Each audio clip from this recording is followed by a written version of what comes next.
خبر آپ کو دیں گے، سپریم کورٹ آئینی بینچ میں آلودہ پانی کی فراہمی کے خلاف از خود نوٹس کیس کی سماعت ہوئی۔ عدالت نے ڈیم میں کشتیاں چلانے اور ریزورٹس قائم کیے جانے پر ایڈوکیٹ جنرل خیبر پختونخوا کو نوٹس جاری کر دیا ہے۔ نوٹس میں کیا کہا گیا ہے، جانیں گے ڈان نیوز کے نمائندے عمر برنی سے۔ عمر بتائیے گا۔ جی بالکل، سپریم کورٹ کے جسٹس امین الدین خان کی سربراہی میں 5 رکنی آئینی بینچ نے آلودہ پانی کی فراہمی کے خلاف از خود نوٹس کیس کی سماعت کی۔ عدالت نے ایڈوکیٹ جنرل خیبر پختونخوا کو درخواست پر نوٹس جاری کر دیا۔ دوران سماعت وکیل وابڈا جو تھے، ان کی جانب سے یہ موقف اپنایا گیا کہ خانپور ڈیم 5 ملین لوگوں کو پانی کی فراہمی کا واحد ذریعہ ہے۔ ایگزیکٹو ضلعی انتظامیہ سہولت کاری فراہم کر رہی ہے۔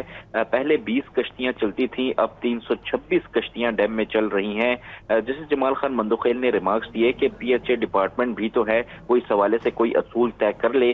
جسٹس شکیل احمد نے ریمارکس دیے کہ ڈیم کی انتظامیہ کہہ سکتی ہے کہ یہاں موٹر بوٹس چلانا منع ہے۔ وکیل وابڈا نے کہا کہ یہ لوگ بوٹنگ پر پیسے کما رہے ہیں، 6 ریزورٹس بھی بنا لیے ہیں۔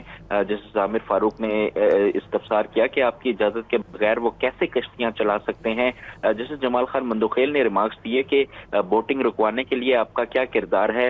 وابڈا کے وکیل نے کہا کہ ہم نے مجسٹریٹ کے سامنے بھی درخواست دائر کی تھی۔ خانپور تحصیل بننے کے بعد حالات مزید خراب ہوئے۔ جسٹس امین الدین خان نے ریمارکس دیے کہ آپ کہتے ہیں کشتیوں سے آلودگی پھیل رہی ہے، تو اس کا متبادل کوئی راستہ ہے تو بتائیں۔ جس پر وابڈا کے وکیل نے کہا کہ جی متبادل راستہ ہے، الیکٹرک کشتیاں بھی ہیں جس سے آلودگی نہیں پھیلے گی۔ عدالت نے ایڈوکیٹ جنرل خیبر پختونخوا کو نوٹس جاری کرتے ہوئے کیس کی سماعت غیر معینہ مدت تک کے لیے ملتوی کر دی۔ بہت شکریہ آپ کا۔